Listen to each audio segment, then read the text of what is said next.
जय हिंद विद्यार्थियों, सुप्रभात। संस्कृत की इस द्वितीय कक्षा में आपका स्वागत है। आज हम द्वितीय पाठ, जिसका नाम है बिलस्य वाणी न कदापि मे श्रुता, मैंने बिल की वाणी कभी नहीं सुनी, का अध्ययन करने जा रहे हैं। तो आइए प्रारंभ करते हैं। प्रस्तुत पाठ संस्कृत के प्रसिद्ध कथा ग्रंथ पंचतंत्रम के तृतीय तंत्र काकोलुकीयम से संकलित है। पंचतंत्र के मूल लेखक विष्णु शर्मा हैं। इसमें 5 खंड हैं जिन्हें तंत्र कहा गया है। इनमें गद्य पद्य रूप में कथाएं दी गई हैं, जिनके पात्र मुख्यतः पशु पक्षी हैं। आप लोगों में से कई लोगों ने पंचतंत्र को पढ़ा होगा। इसमें नीतिपरक बातों का संकलन किया गया है और इसमें पशु पक्षियों को पात्र बनाकर मनुष्य मात्र को शिक्षा दी गई है कि किस प्रकार से जीवन में व्यवहार करना चाहिए, क्या करना चाहिए और क्या नहीं करना चाहिए। इस प्रकार के रोचक कथाओं का इसमें विवरण है।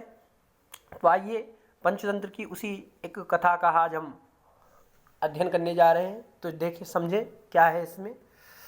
कस्मिंचित वने खरनखरा नाम सिंहा प्रतिवसति स्म। किसी वन में खरनखर नाम का एक शेर रहता था। सह कदाचित इतस्ततः परिभ्रमन् क्षुधार्तः न किंचित अपि आहारं प्राप्तवान्।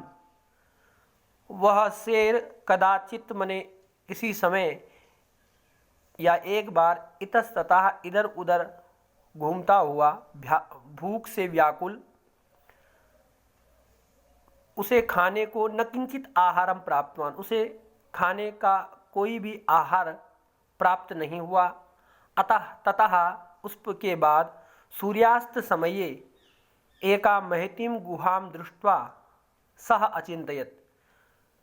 किंतु सूर्यास्त के समय में, जब सूर्य ढलने वाला था, उस समय उसे एकाम महतीम गुहाम, उसने एक बहुत बड़ी गुफा को उसने देखा और उसे देखकर सह अचिंतयत, वह सोचने लगा, नूनम एतस्याम गुहायाम, निश्चय ही इस गुफा में रात्रौ कोऽपि जीवः आगच्छति, रात के समय कोई जीव या प्राणी आता होगा, ऐसा उसने विचार किया। अतः इसलिए अत्रैव निगूढ़ो भूत्वा, वह मन में सोचने लगा, इसलिए यहीं पर छिपकर तिष्ठामि, मैंने बैठ जाता हूँ। तो वह छिपकर उस गुफा में बैठ गया। एतस्मिन् अंतरे, और इसी बीच, गुहायाः स्वामी दधिपुच्छाः नामकः शृगालः, उस गुफा में रहने वाला, यानी उस गुफा का जो स्वामी था, जिसका नाम दधिपुच्छ शृगाल था। दधिपुच्छ नाम का एक शृगाल, लोमड़ी या सियार वहाँ पर आया। समागच्छत सच्चा यावत पश्यति, और उसने देखा, यावत मने जहाँ तक उसने देखा, तावत मने वहाँ तक, सिंह पद पद्धति, जो शेर के पदचिन्ह थे, गुहायाम प्रविष्टा दृश्यते, गुफा में जाते हुए उसे दिखाई दिए। न च बहिरागता, किंतु बाहर आते हुए वे पदचिन्ह उसे दिखाई नहीं दिए। शृगालः अचिंतयत्, तो उस शृगाल ने, उस लोमड़ी ने सोचा, अहो विनष्टोऽस्मि, अरे आज तो मैं मारा गया। नूनम अस्मिन् बिले सिंह अस्ति, निश्चय ही इस बिल में शेर बैठा है।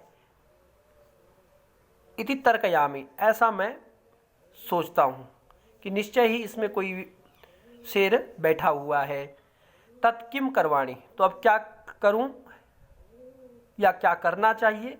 एवं विचिन्त्य, इस प्रकार विचार करते हुए उसने दूरस्थः मने दूर खड़े रहकर ही रवम कर्तुम आरब्धः, आवाज निकालना प्रारंभ किया। क्या बोला, भो बिल, हे बिल, भो बिल, हे बिल, किम न स्मरसि, क्या तुम्हें याद नहीं, यत मया त्वया सह, कि मेरा तुम्हारे साथ एक समयः कृतो अस्ति।